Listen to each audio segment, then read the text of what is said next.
العليم ونعوذ بالله من شرور أنفسنا ومن سيئات أعمالنا من يهده الله فلا مضل له ومن يضلل فلا هادي له ونشهد أن لا إله إلا الله وحده لا شريك له ونشهد أن سيدنا ومولانا محمدا عبده ورسوله صلى الله تعالى عليه وعلى آله وأصحابه أجمعين أما بعد قال الله تبارك وتعالى في كلامه المجيد أعوذ بالله من الشيطان الرجيم بسم الله الرحمن الرحيم يا أيها الذين آمنوا استعينوا بالصبر والصلاة إن الله مع الصابرين وقال تعالى في موضع آخر أمن يجيب المضطر إذا دعاه صدق الله العظيم وصدق رسوله النبي الكريم ونحن على ذلك لمن الشاهدين والشاكرين والحمد لله رب العالمين رب اشرح لي صدري ويسر لي أمري واحلل عقدة من لساني يفقهوا قولي آمين برحمتك يا أرحم الراحمين والحمد لله رب العالمين. حضرات سامعین، اللہ جل شانہ کا لاکھ لاکھ شکر و احسان کہ اللہ جل شانہ نے ہمیں ایمان کی دولت سے نوازا اور جناب رسول کریم صلی اللہ علیہ وسلم کی امت کے اندر پیدا فرمایا اور نبی کریم صلی اللہ علیہ وسلم کا لاکھ لاکھ شکر و احسان کہ آپ صلی اللہ علیہ وسلم نے دین کی باتوں کو ہم تک پہنچایا. گزشتہ جمعہ اللہ تبارک و تعالیٰ کی قدرت اور کائنات کے تمام مخلوقات کے پیدا کرنے کے مقاصد کے اوپر کچھ گفتگو ہوئی تھی، جس کے اندر اس بات کی طرف اشارہ کیا گیا تھا کہ اللہ تبارک و تعالیٰ نے جتنی مخلوقات پیدا کی ہیں ان میں سب سے اونچا مقام انسان کو اللہ تبارک و تعالیٰ نے عطا کیا،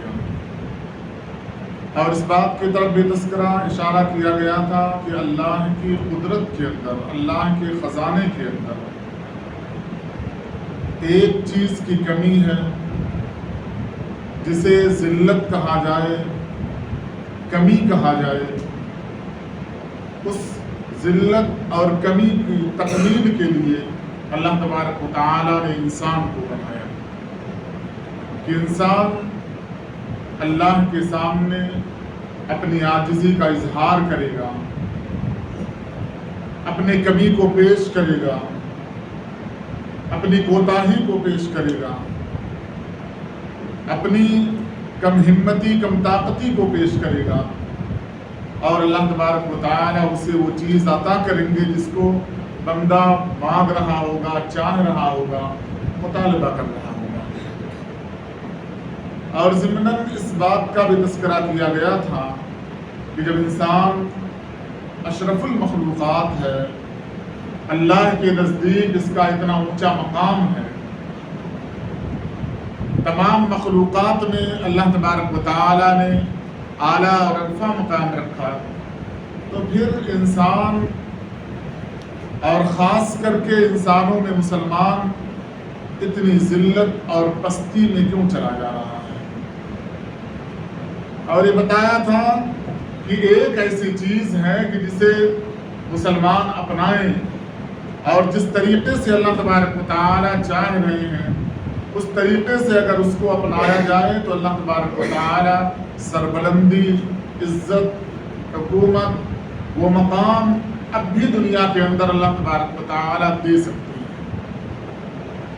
اللہ تعالیٰ نے قرآن کریم کے اندر ایک آیت کا تذکرہ کرتے ہوئے ہمیں بتایا ہے کہ کائنات جب سے بنی ہے، انسان جب سے اس دنیا کے اندر آئے، حضرت آدم علیہ السلام سے لے کر کائنات کی جو حالت رہی ہے، انسانیت کی جو حالت رہی ہے، وہ یکساں نہیں رہی، برابر نہیں رہی. کبھی کچھ کبھی کچھ. اور تمام بڑے بڑے انبیاء کرام علیہ السلام کے تذکرے اللہ تبارک و تعالیٰ نے قرآن کریم کے اندر کیے. کچھ انبیاء کرام کا تذکرہ حدیث پاک کے اندر ملتا ہے، نبی کریم صلی اللہ علیہ وسلم نے بیان کیا۔ بڑے بڑے انبیاء کے واقعات، ان کی قوموں کے واقعات بیان کرنے کا مقصد یہ ہے کہ جس قوم کے اندر نبی بھیجا گیا، مبعوث کیا گیا، بنایا گیا، اس قوم کے ماننے والے دو طرح کے رہے، یا تو نبی کے نبوت کا اقرار کیا یا نبی کی نبوت کا انکار کر دیا۔ اقرار کرنے والوں کے ساتھ اللہ کا کیا معاملہ رہا اور انکار کرنے والوں کے ساتھ اللہ تبارک و تعالیٰ کا کیا معاملہ رہا، قرآن کریم کے اندر اللہ تبارک و تعالیٰ نے ان دونوں قوموں یا دونوں جماعتوں کا تذکرہ اللہ تبارک و تعالیٰ نے جا بجا کیا ہے۔ لیکن یہ جو حالات پیش آئے ہیں، انکار کرنے والوں کے ساتھ اللہ کا کیا معاملہ رہا، اخیر کا معاملہ، اور ماننے والوں کے ساتھ آخری معاملہ اللہ تبارک و تعالیٰ کا کیا رہا، اس کا تذکرہ بہت تفصیل کے ساتھ اللہ تبارک و تعالیٰ نے ذکر کیا۔ بیچ کے جو حالات رہے ہیں انبیاء کرام کے یا ان کی وہ قوم جو ان کی نبوت و رسالت کا اقرار کرنے والی ہے، اس کا تفصیلی تذکرہ اللہ تبارک و تعالیٰ نے قرآن کریم کے اندر نہیں کیا، لیکن کچھ انبیاء ایسے ہیں جن کا تذکرہ کیا ہے، جیسے موسیٰ علیہ السلام کی قوم کا تذکرہ اور حضرت نوح علیہ السلام کی قوم کا تذکرہ، حضرت ابراہیم علیہ السلام کی قوم کا تذکرہ، اور اخیر میں ہمارا تذکرہ یعنی امت محمدیہ علیہ السلام کا تذکرہ کیا گیا۔ یہ جو بیچ کے حالات رہے ہیں وہ حالات فیصلے کے رہے ہیں کہ کون اپنی بات پر، انکار کرنے والی بات پر قائم رہا، کون اقرار کرنے والی بات پر قائم رہا۔ وہ جو حالات آئے ہیں وہ حالات ایمان والوں کے لیے بڑے مشکل رہے ہیں، اور وہ مشکل حالات کا اللہ تبارک و تعالیٰ نے تذکرہ نہیں کیا۔ مفسرین نے لکھا ہے کہ دراصل پریشانی کے بعد جب آسانی آتی ہے تو پریشانی انسان بھول جاتا ہے۔ اسی واسطے دنیا سے جانے کے بعد، دنیا کے ختم ہو جانے کے بعد، جب حشر کا میدان ہوگا، انسان بالکل پریشانی کے عالم میں ہوگا۔ اس سے سوال کیا جائے گا دنیا کے اندر تم کتنا تھے، تو وہ کہے گا آدھا دن یا ایک دن۔ حالانکہ 60 سالہ زندگی اس نے گزاری ہوگی، 100 سالہ زندگی گزاری ہوگی۔ نوح علیہ السلام کی قوم نے کئی 100 سالہ زندگی گزاری ہوگی، لیکن دنیا کی پریشانی کے مقابلے میں جو حشر کی پریشانی ہوگی، اس پریشانی میں اسے سوجھے گا ہی نہیں کہ ہم دنیا کے اندر کتنے دن رہ کے آئے تھے، وہ کہہ دے گا کہ آدھا دن یا ایک دن۔ حدیث پاک کے اندر آتا ہے کہ ایک مومن کو جو دنیا کے اندر پریشان حال رہا، ستایا گیا، مارا گیا، فاقے کی زندگی گزری، اذیت میں اس نے پوری زندگی گزاری، جنت کے اندر داخل کرنے کے بعد اس سے پوچھا جائے گا کیا تمہیں کبھی بھی جنت میں آنے سے پہلے پریشانی کا سامنا کرنا پڑا؟ وہ انکار کر دے گا مجھے کبھی پریشانی نہیں آئی۔ یعنی یہ انسانی فطرت ہے کہ جب اس کے پاس آرام آتا ہے، سکون آتا ہے، اچھی زندگی آتی ہے، تو پریشانی کے جو لمحات ہیں وہ ایک وقت بھول جاتا ہے، بیک وقت بھول جاتا ہے، وہ یاد نہیں کرنا چاہتا۔ ہاں پریشانی پھر آئے تو وہ یاد کرتا ہے کہ آسانی سے پہلے مجھے ایسی پریشانی آئی تھی۔ اسی واسطے اللہ تبارک و تعالیٰ نے انبیاء کرام میں ان کی جماعتوں میں ماننے والوں کے تذکرے میں یہ فرمایا کہ یہ کامیاب لوگ ہیں۔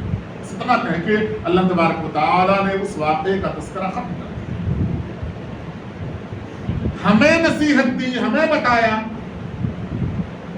کہ ماننے والوں کے اوپر دنیا کے اندر ہمیشہ حالات سازگار نہیں رہیں گے، حالات بہتر نہیں رہیں گے، حالات یکساں نہیں رہیں گے۔ اللہ تعالیٰ نے فرمایا تلک الایام نداولها بین الناس، دن بدلتے رہتے ہیں، ظالم کے ہوں، مظلوم کے ہوں، کسی کے ساتھ یکساں دن نہیں رہتا۔ آج جو بیمار ہے کل بھی رہے گا، پرسوں بھی رہے گا، ایسا نہیں ہے۔ آج جو پریشان حال ہے کل بھی رہے، اس کے بعد بھی رہے، ایسا نہیں ہے۔ یہ اللہ تبارک و تعالیٰ کے قانون کے خلاف ہے۔ لیکن دن کے بدل جانے کے بعد انسان کی عادتیں اگر بدل جا رہی ہیں تو اس کا مطلب وہ اپنا دن بدلنا نہیں چاہتا، پریشان حال ہے، شکوے شکایت والا ماحول پیدا کر لے، یعنی وہ اللہ کے نزدیک برگزیدہ اور پسندیدہ بندہ نہیں ہو سکتا۔ میں نے تذکرہ کیا تھا کہ میں اس بات کی طرف اشارہ کروں گا کہ حالات کے بدلنے میں دعا کس طریقے سے کارگر ہوتی ہے۔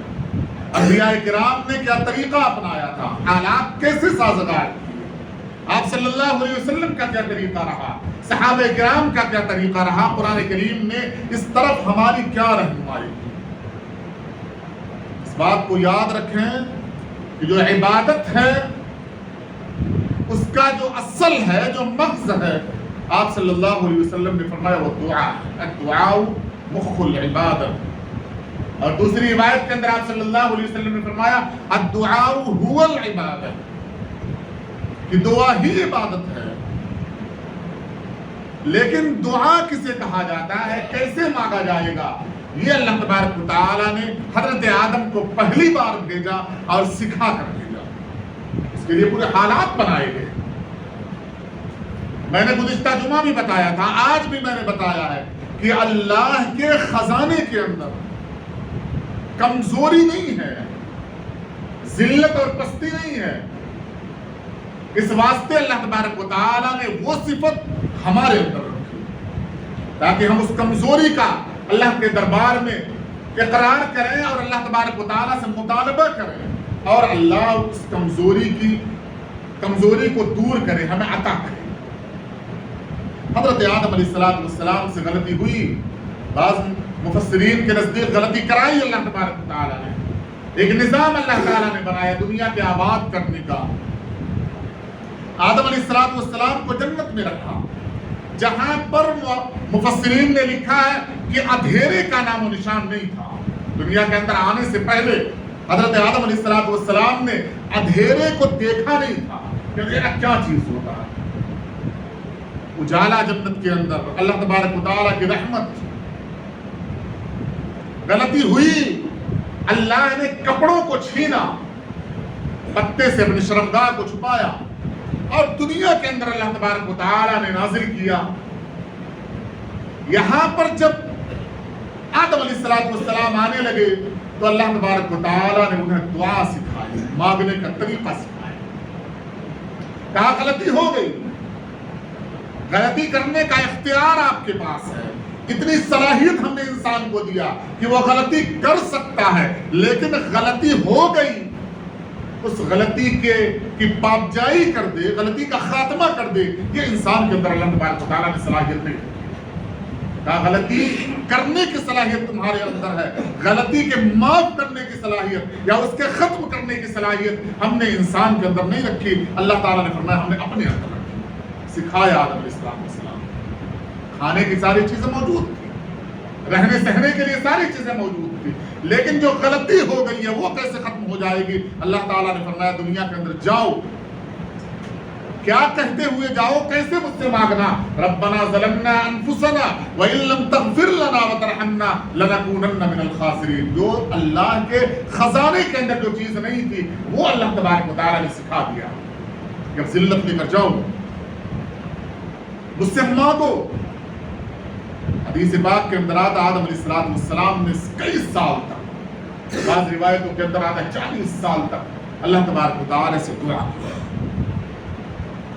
نبی ہیں، جنت سے آ رہے ہیں، کیا کیفیت رہی ہوگی دعا کی ہم اندازہ نہیں لگا سکتے۔ آپ کوئی مالدار آدمی ہو، غریب ہو جائے، پریشان حال ہو جائے، اس کی دونوں حالات آپ دیکھیں ہوں، اور وہ دعا کر رہا ہو، خدا کی قسم اتنی ذلت کے ساتھ وہ دعا کرے گا، کیوں؟ اپنی پہلی حالت کو پانے کے لیے، کیونکہ اس نے عیش و عشرت کو دیکھا تھا، اب وہ غربت کو دیکھ رہا ہے۔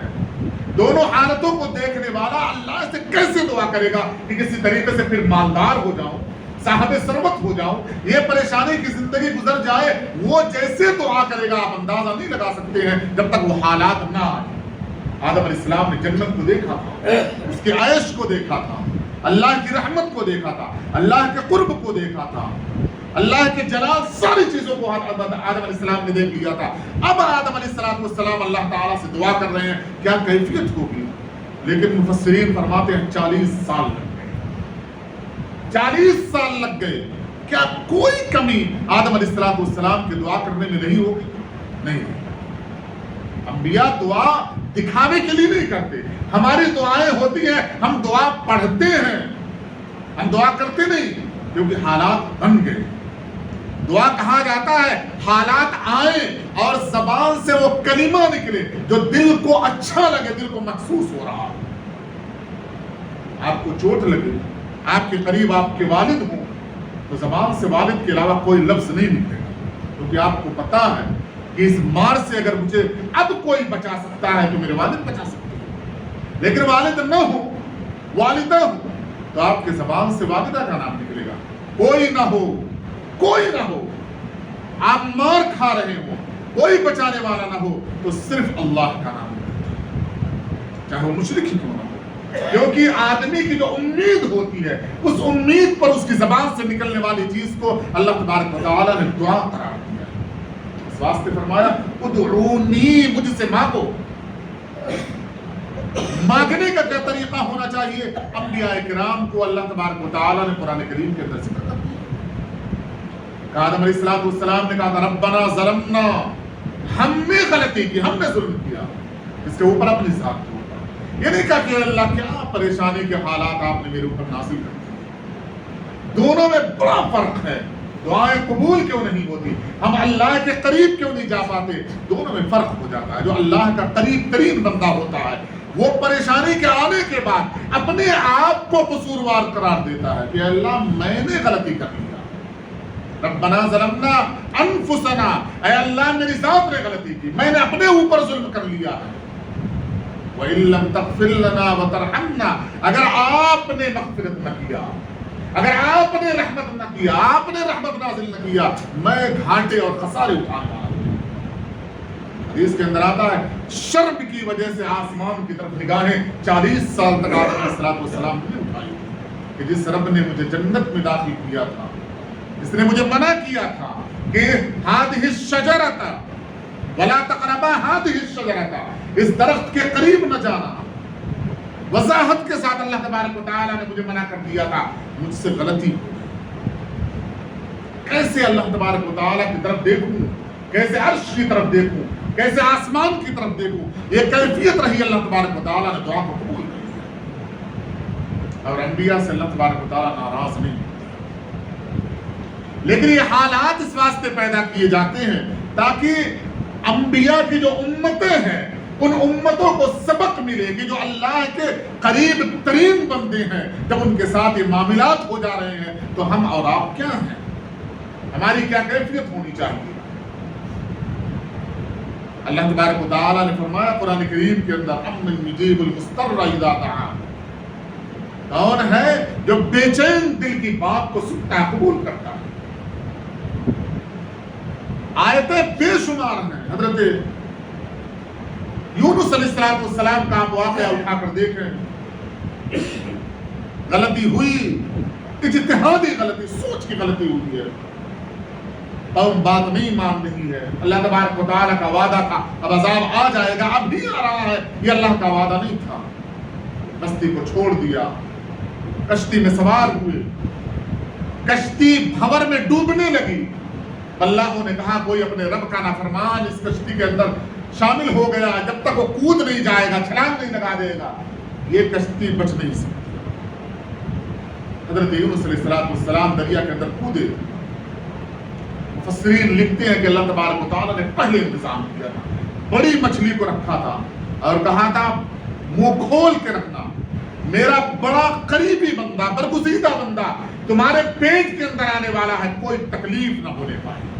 اللہ کی ذات قادر مطلق ہے, خلاق عالم ہے, ویسا کوئی قادر اور ویسا کوئی خالق نہیں ہے, ساری صفات اللہ کے پاس موجود ہے. لیکن مچھلی کو تنبیہ کیا ہے کہ میرے نبی کو کوئی تکلیف نہیں ہونی چاہیے. حضرت یونس علیہ السلام پیٹ کے اندر میں کوئی تکلیف نہیں ہو رہی ہے, لیکن ایک اندھیرے کے اندر زندگی گزار رہے ہیں. باحیات ہیں. سمجھ میں آ گیا, دعا کیا, لا الہ الا انت سبحانک انی کنت من الظالمین, میں ظالم ہوں, مجھ سے غلطی ہو گئی ہے, آپ کی ذات تو پاک ہے. آج دعاؤں کا طریقہ بالکل بدل گیا. قرآن کچھ کہتا ہے, ہماری دعائیں کچھ کہتی ہیں. آپ کسی سے پوچھو نماز کے لیے نہیں آتے, پریشان حال ہوں کہ دعاؤں کے نماز کے لیے, پریشانی ختم ہو جائے گی تب نماز کے لیے آؤں گا. اللہ میرا اور آپ کا نوکر ہے, وہ پریشانی کا خاتمہ کر دے. اللہ قادر مطلق ہے, خالق کائنات ہے, ہم رعایا اور بندے ہیں. کوئی بندہ اپنے آقا سے کہے, کوئی مملوک اپنے مالک سے کہے کہ جب میرا رب مجھ سے راضی ہو جائے گا, جب وہ مجھے پیٹ بھر کے کھانا دینے لگے گا, تب اس کے دربار میں جاؤں گا. اس سے بڑی بغاوت دنیا کے اندر کبھی نہیں ہو سکتی. اللہ اگر مجھ سے ناراض ہے تو میں یہ کہوں کب تک مجھ سے ناراض رہے گا. یہ صحابہ کرام کا طریقہ نہیں رہا. دعائیں فوراً قبول ہو جائے کوئی ضروری نہیں. پریشانی کے عالم میں سب سے برگزیدہ نبی ہیں نبی کریم صلی اللہ علیہ وسلم, حضرت محمد صلی اللہ علیہ وسلم. مکی زندگی میں دعا کیا تھا آپ صلی اللہ علیہ وسلم, اے اللہ عتبہ, شیبہ, ابو لہب, ابو جہل, یہ بڑے بڑے جو سردار ہیں, جو قریش ہیں, جو ستار ہیں دنیا کے اندر, اے اللہ مجھے غالب کر. مکی زندگی میں دعا کیا. اللہ تعالیٰ نے جبرائیل امین کو بھیجا تھا, پہاڑوں کے فرشتوں کو بھیجا تھا, مانگا نہیں تھا, جب ہی بھیج دیا تھا کہ آپ حکم دیں تو طائف اور مکہ کے پہاڑوں کو ملا دوں, پس جائیں, مٹ جائے یہ دونوں قوم جو کہ آپ کو تکلیف دے رہی ہے. یہی نبی ہے, مانگا نہیں, سوال نہیں کیا, فرشتے آ گئے اور کہا کہ اگر آپ حکم دیں تو یوں بستی کو بٹا دیا جائے. وہی نبی دعا کر رہے ہیں اللہ تبارک و تعالیٰ سے, اے اللہ ابو جہل نہیں چاہیے, ابو لہب نہیں چاہیے, عتبہ شیبہ نہیں چاہیے, ان کے اوپر مجھے غلبہ چاہیے, یہ پست ہو جائیں, ذلیل ہو جائیں, دنیا کے اندر سے مٹ جائیں. اللہ تبارک و تعالیٰ نے فوراً دعا کو قبول نہیں کیا. دونوں حالتیں آپ کے سامنے ہیں. حدیث پاک کے اندر آتا 6 سال لگ گئے. غزوہ بدر رونما ہوا, 313 کی فوج گئی, ادھر سے سپہ سالار آئے, بالکل تیاری کے ساتھ آئے. اب اللہ تبارک و تعالیٰ نے نہتوں کے ذریعے سے انہیں ذلیل و خوار کیا ہے, لیکن اس دعا کی قبولیت میں 6 سال. کیا اللہ کے نبی صلی اللہ علیہ وسلم کی جو دعا تھی, اس دعا کے اندر کہیں بھی دکھاوا تھا؟ ہو سکتا ہے اگر یہ ہمارے دل کے اندر بات آ جائے ہم ایمان سے ہاتھ. لیکن یہ بھی قرآن کریم ہمیں بتاتا ہے کہ اللہ تبارک و تعالیٰ نے دعاؤں کو فوراً پہ قبول کیا ہے. آپ سورہ مریم اٹھا کر دیکھیں, اللہ تبارک و تعالیٰ نے حضرت زکریا علیہ السلام کا تذکرہ کیا, اور اس تذکرے کے اندر جو کیفیت اللہ تبارک و تعالیٰ نے بیان کی, بہت کم وقت ہے, 2 منٹ میں بات کو ختم کروں گا. اگر آپ کو وقت ملے تو آپ 6-7 آیتیں سورہ مریم کی 16ویں پارے کے اندر ہے, آپ اس کو اٹھا کر ضرور ترجمے کے ساتھ پڑھیں, تفسیر کے ساتھ پڑھیں. کیا کیفیت اللہ تبارک و تعالیٰ نے بیان کیا ہے. حضرت زکریا نبی, سورہ مریم میں حضرت مریم کا تذکرہ کیا. تیسرے پارے میں بھی حضرت زکریا علیہ السلام کا تذکرہ کیا, وہ الگ طریقے سے تذکرہ کیا. لیکن ان 3-4 آیتوں کے اندر اللہ تبارک و تعالیٰ نے حضرت زکریا علیہ السلام کے مانگنے کا تذکرہ کیا کہ کیسے مانگا. اللہ تعالیٰ نے فرمایا کہ حضرت زکریا نے مجھ سے دعا کیا, اور دعا میں اپنی کمزوری کا اظہار کیا. کہا واشتعل الرأس شیبا, اپنے بال کی طرف اشارہ کیا, میرے سر کے بال بالکل سفید ہو گئے. اور کئی چیزوں کا تذکرہ کرنے کے بعد اللہ تبارک و تعالیٰ سے حضرت زکریا نے کہا, لیکن کبھی ایسا نہیں ہوا, کبھی ایسا نہیں ہوا آپ سے میں نے مطالبہ کیا ہو, آپ سے میں نے مانگا ہو, اور آپ کے دربار سے میں خالی ہاتھ چلا. پھر کہا مجھے اپنے چچا زاد بھائیوں سے خوف ہے. کس چیز کا خوف؟ جو نبوت کا سلسلہ چل رہا ہے, جو آپ کی امانت میرا خاندان لے کر دنیا کے اندر عام کر رہے ہیں. مجھے ڈر ہے کہ وہ امانت میرے جو چچا زاد بھائی ہیں, بیٹے ہیں, چچا کی اولادیں ہیں, وہ اس امانت کو نہیں اٹھا سکتے. لہذا آپ مجھے ایک بیٹا. اور کیا تذکرہ کیا؟ میری ہڈیاں ناکارہ ہو گئی, میرے پاس اتنی طاقت نہیں رہی. یعنی جو انسانی طاقت ہوا کرتی ہے جس کی وجہ سے اولاد پیدا ہوتی ہے وہ ایک بھی صفت میرے پاس موجود نہیں ہے. وَلَمْ أَكُمْ بِدُعَائِكَ رَبِّ شَقِيًّا. حضرت زکریا نے فرمایا جب بھی میں نے مانگا ہے یہ ساری چیزوں کے باوجود آپ نے کبھی مجھے نامراد واپس نہیں کیا ہے. اب قرآن کریم کی تفسیر اٹھا کر دیکھیں گے تو آپ کو پتا چلے گا اللہ تعالیٰ نے فوراً حضرت زکریا علیہ السلام کے پاس خوشخبری سنائی کہ آپ کے ایک اولاد پیدا ہو گئی یحییٰ.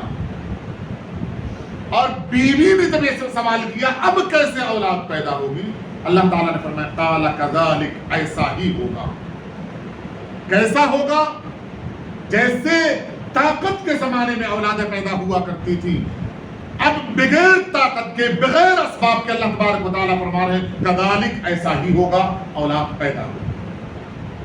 قرآن کریم میں 25 انبیاء کرام کے تذکرے میں حضرت زکریا وہ واحد نبی ہیں جن کی دعا کو اللہ تبارک و تعالیٰ نے اس دعا کو فوراً قبول کیا. بڑھاپے کے عالم میں اب وقت نہیں ہے جو امانت اللہ تبارک و تعالیٰ کی ہے اس امانت کو کوئی دوسرا اٹھا سکے. اسی طریقے سے حضرت ابراہیم علیہ السلام وہی خاندان چلا آ رہا ہے لیکن کچھ ایسے انبیاء ہیں جن کی دعاؤں کو اللہ تبارک و تعالیٰ نے فوراً قبول نہیں کیا. ایک بات آخری بات کیوں اللہ تبارک و تعالیٰ فوراً دعا کو قبول نہیں کرتا اس کے بارے میں علماء نے ایک بات کی اور باقی تفصیلات آئندہ جمعہ انشاءاللہ ذکر کروں گا. اللہ تعالیٰ نے یہ کہا کہ مجھ سے مانگو میں دوں گا. یہ اللہ کا وعدہ ادعونی استجب لکم مجھ سے مانگو میں دوں گا. جو یہ کہے مجھ سے مانگو میں دوں گا اگر نہ دے تو کیا وجہ ہو سکتی. علماء نے لکھا کہ آپ اپنی اولاد کو دیکھیں کہ بعض اوقات چھوٹے بچے بیٹا ہو بیٹی ہو جب وہ مانگتی ہیں کوئی چیز بیٹا ہو یا بیٹی مانگے کوئی چیز اور اس کی کیفیت میں اگر مزہ آ جائے تو باپ کھیلنے لگتا ہے اس سے نہیں دیتا. اس کے مانگنے کا انداز باپ کو اتنا پسند آتا ہے وہ چاہتا ہے تھوڑی دیر اور میری اولاد مانگے. علماء نے لکھا کہ بعض اوقات بندہ اللہ سے مانگتا ہے تو اللہ کو مانگنے کا طرز اتنا بھا جاتا ہے اتنا پسند آ جاتا ہے کہ اب اللہ تبارک و تعالیٰ اس کی دعا کو قبولیت کے لیے روک لیتا ہے کہ میرا بندہ مجھ سے مانگ رہا ہے. دلیل کیا ہے؟ حضرت عیسیٰ علیہ السلام کے زمانے میں ایک بندہ اللہ تبارک و تعالیٰ سے فریاد کر رہا تھا. فریاد یہ کر رہا تھا کہ اے اللہ اگر تو مجھے مل جائے تو تجھے راضی کرنے کے لیے میں تیرے سر کی مالش کرتا تیرے پیر دباتا تیرے ہاتھ دباتا تیرے اتنی خدمت کرتا تاکہ تو راضی ہو جائے. حالانکہ اللہ تبارک و تعالیٰ ان تمام چیزوں سے پاک ہے. اللہ کے پاس یہ چیزیں نہیں ہیں. حضرت عیسیٰ علیہ السلام نے اس کی کیفیت کو اس کی اس بات کو سنا تو اسے ڈانٹ دیا. کہا یہ کہہ رہے اللہ کی شان میں گستاخی. اس نے جب سنا یہ اللہ کی شان میں دعا میں گستاخی ہے تو فوراً خاموش ہو گیا. اب وہ نہیں کہہ رہا اللہ سے اب وہ دعا نہیں کر رہا مانگ نہیں رہا ہے. اللہ نے فوراً حضرت جبرائیل امین کو بھیجا اور حضرت عیسیٰ علیہ السلام سے اللہ تعالیٰ نے کہلوایا کہ میرے بندے نے جس طرز پر مجھ سے مانگنا شروع کیا تھا مجھے اتنا مزہ آ رہا تھا تم نے یہ سلسلہ ختم کر دیا. اب وہ مزہ وہ لذت میرے بندے جیسا مجھ سے مانگ رہا تھا میرا بندہ وہ لذت وہ کیفیت تم نے ختم کر دی. یعنی دعا اگر کیا جائے اور دعا میں انجانے میں اللہ تبارک و تعالیٰ سے وہ کیفیت میں ہم بات کر لیں جو کیفیت میں اللہ تبارک و تعالیٰ نہیں ہے اور اللہ کو وہ بات پسند آ جائے عطا پسند آ جائے تو اللہ تبارک و تعالیٰ دینے کے لیے تیار ہے. تو انبیاء کرام کے قصے انبیاء کرام کے واقعات سے ہمیں اس بات کی سبق ملتی ہے اس بات کی طرف ہمیں اشارہ ملتا ہے کہ کام ہمارا ہے مانگنا. اللہ کیسے راضی ہو جائے گا؟ وہ رب ہے جو بے نیاز ہے جس کی یہ کیفیت ہے. اللہ تبارک و تعالیٰ نے فرمایا اللہ الصمد میں بے نیاز ہوں میں دوں نہ دوں مجھ سے کوئی پوچھنے والا نہیں ہے. ہم مانگنے کے بعد اللہ تبارک و تعالیٰ حالات بدلتے ہیں بعض اوقات دیر سے دیتے ہیں لیکن اللہ ضرور دیتے ہیں. اللہ تبارک و تعالیٰ سے دعا ہے کہ اللہ عقل سلیم اور عمل صالح کی توفیق